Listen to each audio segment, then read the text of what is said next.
Ladies and gentlemen, what I'm going to show you this afternoon, I did an investigation, and do you really believe? I mean, much has been said about me that I'm arrogant, and I read a paper, a clipping from a newspaper recently that said the worst about me, and I have a track record, and even though I realize the Attorney General is saying that there's thanks to Gibbs, hats off to you, Gibbs. But nevertheless, when I remember I told you that we were going to make a serious dent into the car stealing racket. Today, ladies and gentlemen, the individuals in that Civic that you saw a while ago, I have them all in studio. Come this way.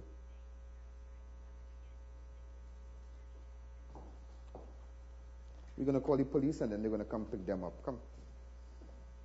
Who's the driver of the yellow Civic? You were the driver. Come. What inspired you to drive that car that day?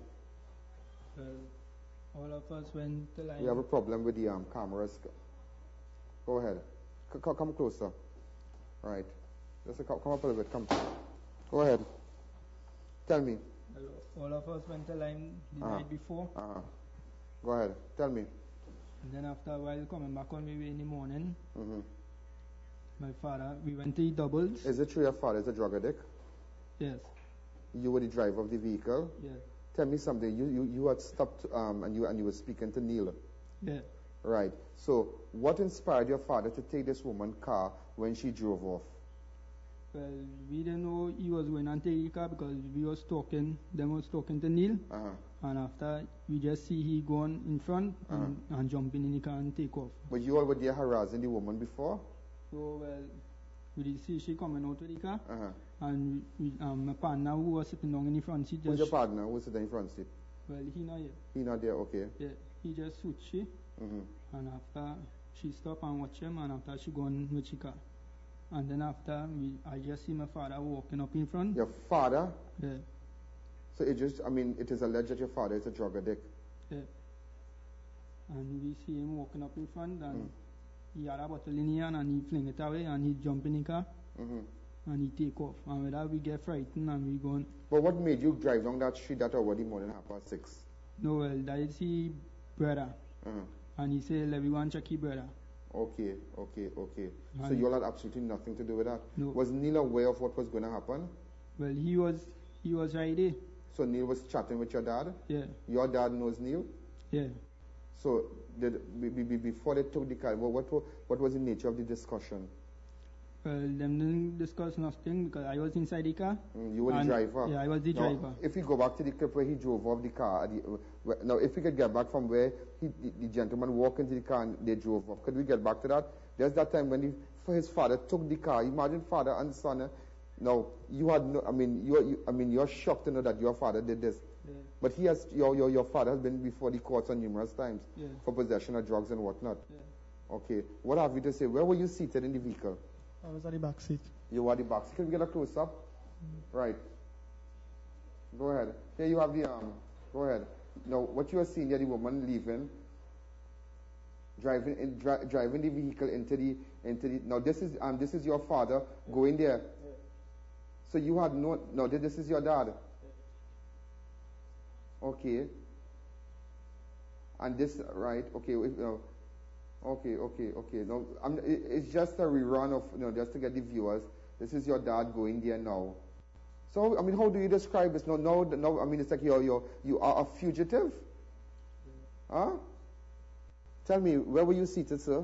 At the back seat. So you are saying that you're innocent in this entire thing? Yeah, we didn't know he was going to do it. How you ended up with him in that vehicle?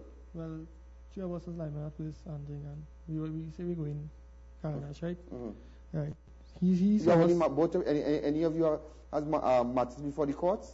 No. None? Okay. Yeah, and he saw us now. He jumped in the car. He's the owner of the Civic, your father? No. Right. So he came in and thing, and he said, "Where we going?" He said, "We ain't going nowhere. We're going to because we didn't want to carry him with us. We know what he gave." You and your father don't get along? Yeah, but right, and while he keep telling that thing, and it's happened, he end up going with us too. And while on the way, come back and carry up, we did doubles and thing. What about you, come son? What about you? Now tell me a story. Now you realize now they're going to surrender to the police. As you can see, no marks, nothing. They're in good health and good strength. leave it up to the court. But I just wanted to get this story. Police have been looking for them since when? Since Tuesday. We decided to do an investigation. I was able to, pull up everybody and wait for the police. Could you make that call for me, please? Could you make that call for me, Director? Go ahead. Tell me where. Yeah. Go ahead. Well, I'm shocked to know what he do to his son and his two nephew. And look like he want to give up himself for me. Okay. Like he want to stay queeness. So where is he now? Where's your dad? Nobody knows. So where you all took the car after? Why didn't you all not get in contact with the police and whatnot? Okay, we have the phone ringing. This is somebody I want to call now. Welcome to B Mobile. Dwayne Gibbs. Okay, we're trying to speak to the Commissioner of Police, but it's a clear indication his phone is switched off. All right, so again, we are asking, I think the police from Tinapuna, they are on their way here. These individuals, they were driving. Let's come across here. So where you are to the vehicle after? Well, we went for a drive in the highway. But why you didn't call the police knowing that the vehicle was stolen? No, well, we was frightened. So we didn't know what to do, and after I dropped he home. Go ahead. Yeah, when he dropped me home, my mom come and say, well, I'm going to come with some police if I was looking for me because how Ricky take the car, whatever. So that is exactly what happened? Yeah, he asked me, you know, we going to say, no, we didn't follow him. So why you didn't call the police knowing that you were innocent and knowing that you were just in a vehicle? I mean, it just goes to show friends can really take you, huh? Yeah, well, this is the first time anything like this happened to me, and I tell you, we didn't know what to do. We just trying to give. So you all decided to come to Crime Watch, and I spoke to your parent, your mother, and your relatives and whatnot, and they decided that they surrendered to Crime Watch, and How you describe the action of your father?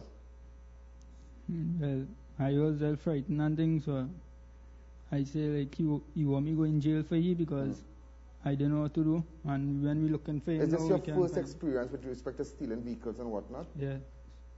You have never stolen a vehicle in your life? No, never? No. What about your dad? Well, it doesn't look like the first time for him. Well, I don't know about he because I don't live by me. I stay by my grandmother. So he is a drug addict? Yeah. So why you all didn't drive to the police station? Tell me, why you?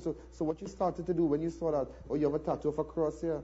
Okay, Well, we get frightened, so we didn't know what to do because the first time this happened to we, we was shocked knowing that how we could do with that and just leave and go. So we just didn't know what to do. So you didn't make a call to no relatives, and how long after when you all stole when you all stole the vehicle at 6:30? How long after you all were how long after Afterwards, we went to him about an hour before. After I dropped you home first. Go ahead. Yeah, after I dropped you home, and after me and he went Freeport to check our friend. Okay, so what we're going to do, we're going to take a break and we're going to wait for the police to come and pick them up. Ladies and gentlemen, I mean, you're hearing from the driver of the yellow Civic. You're hearing from the occupants that he picked up his father. His father went to check Neil in Eccles Street. His father decided to drive up and with a bottle, walk up with a bottle, take the woman's car. He drove off knowing that he was scared. This is what they are saying. Let's take a break. When we come back, we'll continue. Remember, if you have any information, text me on 290-4426 or on www.tntcrimewatch.org. Let's take a break, Director.